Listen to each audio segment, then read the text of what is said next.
तो बेटा हमने कंट्रोल एंड कोऑर्डिनेशन चैप्टर में अपना सीएनएस वाला पार्ट डन कर लिया। अब हम क्या करने वाले हैं, पीएनएस वाला पार्ट करना। पीएनएस का फॉर्म क्या बेटा, पेरीफेरल नर्वस सिस्टम। सीएनएस का काम क्या था, मैंने आपको किसी भी चीज को कमांड करना, मतलब सारे जो मेन सेंटर ऑफ थिंकिंग वाला या रिस्पॉन्ड करना, उसको हम क्या कहते थे, एक तरीके से कंट्रोल डिसीजन वाला सेंटर कौन सा था, सीएनएस था। पीएनएस का काम क्या था, वो बताना चाहेगा।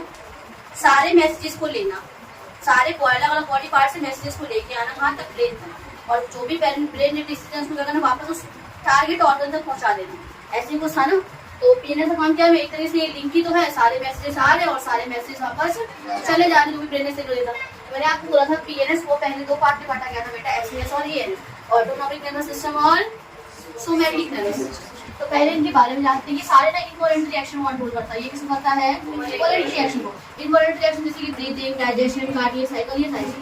और एसएनएस को करता है जैसे मोशन को मेंटेन करना है, मूवमेंट कराना है। तो ये सब मेरा किसके अंदर आता है, सोमैटिक में। ये वॉलंटरी है, किस तरीके से बैठना है, कैसे चलना है, क्या करना है, ये सब कौन कंट्रोल करेगा, सोमैटिक नर्वस सिस्टम। इसीलिए ये इनवॉलंटरी कंट्रोल करता है। इसीलिए मैंने इसको दूसरा क्या कर दिया, इनवॉलंटरी नर्वस सिस्टम। और इसको हमने क्या कह दिया बेटा, वॉलंटरी नर्वस सिस्टम कहते हैं।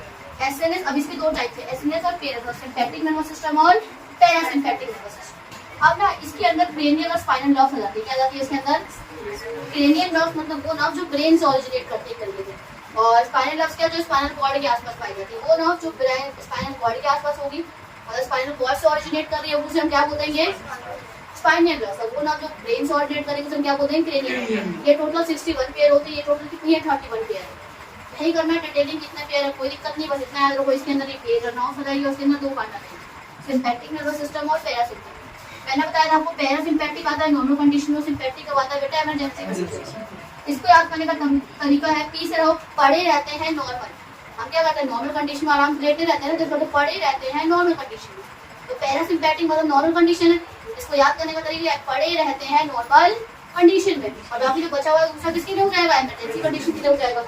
इसमें ना हमें ऑर्गन की मूवमेंट देखना है कि इमरजेंसी कंडीशन में कोई भी चीज अगर मालूम होती है तो हर चीज रुक जाती है।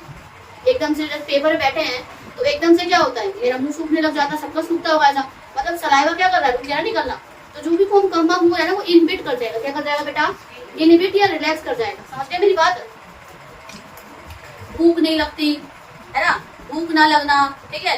आंखें मतलब एक तरीके से इमरजेंसी कंडीशन में क्या होता है, आंखें एकदम कैसी रह जाती है, जैसे है वैसे ही, मतलब सोच में पड़ जाते हैं गहरी वाली, ऐसा एक तरीके समझ सकते हो। तो मान लो अगर तुम लिखोगे तो कंस्ट्रिक्ट वर्ड लगा देना तुम इमरजेंसी वाले में, और क्या लगा सकते हो तुम एक तरीके से, सॉरी कंस्ट्रिक्ट तो इस वाले में, रिलैक्स वर्ड लगा सकते हैं। क्या लगा सकते हैं, रिलैक्स वर्ड लगा दो। और भी कुछ एग्जाम्पल दे देते हैं।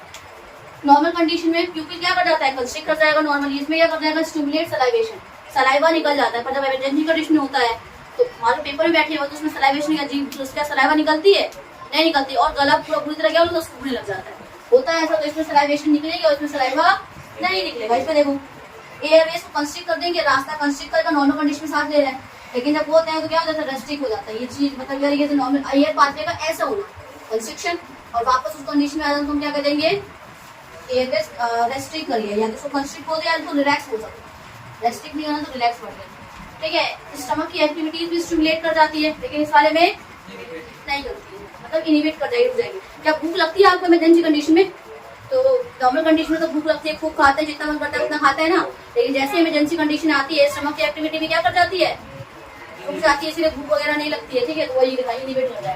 गॉल ब्लैडर उस समय काम करेगा नॉर्मल कंडीशन में, और बाकी नॉर्मल वैसी कंडीशन में इमरजेंसी वाले में नहीं करेगा। गॉल ब्लैडर कॉन्ट्रैक्ट करता है, इसमें क्या करेगा, आराम से रिलैक्स हो जाएगा। जब भी इमरजेंसी कंडीशन आती है ना बेटा, तो जितनी एक तरीके से वॉशरूम होता है ना, वो सारा एक बार में निकल जाता है। तो इमरजेंसी कंडीशन होता है कि हम कंट्रोल करने की बहुत कोशिश कर रहे होते हैं, तो हम रोकने की कोशिश करते हैं, लेकिन एक लिमिट के बाद तो हो ही जाएगी, ज्यादा कंट्रोल करोगे तो इसमें कॉन्ट्रैक्ट करेगा। नॉर्मल कंडीशन में तो हम कर सकते हैं आराम से, इमरजेंसी में ना उससे ज्यादा ताकत बढ़ जाती है, और जब ज्यादा हो जाए तो फिर हमें छोड़ना पड़ जाता है। समझे मेरी बात। यहाँ कंस्ट्रिक्ट का मतलब क्या है, जितना हम कर सकते हैं स्टोर उतना कर लेते हैं, लेकिन जब इमरजेंसी कंडीशन आती है तो हमें उसे क्या करना पड़ता है, निकालना ही पड़ता है। इसलिए बोला रिलैक्स करा। कंस्ट्रिक्ट करेगा मतलब क्या, मान लो आप इतना था ना डाटा बहुत बड़ा हो सकता है स्टोर करने में, लेकिन रिलैक्स में क्या है, वो चीजें निकल जाएगी। तो ये ना आपके पेरीफेरल नर्वस सिस्टम था। इतनी बात समझ आ गई हमारी कि नहीं आई, बता मुझे। एक चीज रह गई है, बॉयज के अंदर था पर्टिकुलरली, जब इमरजेंसी कंडीशन आती है ना तो इजैक्यूलेशन कर देता है पेनिस, मतलब सीमन बाहर आ जाता है, ठीक है।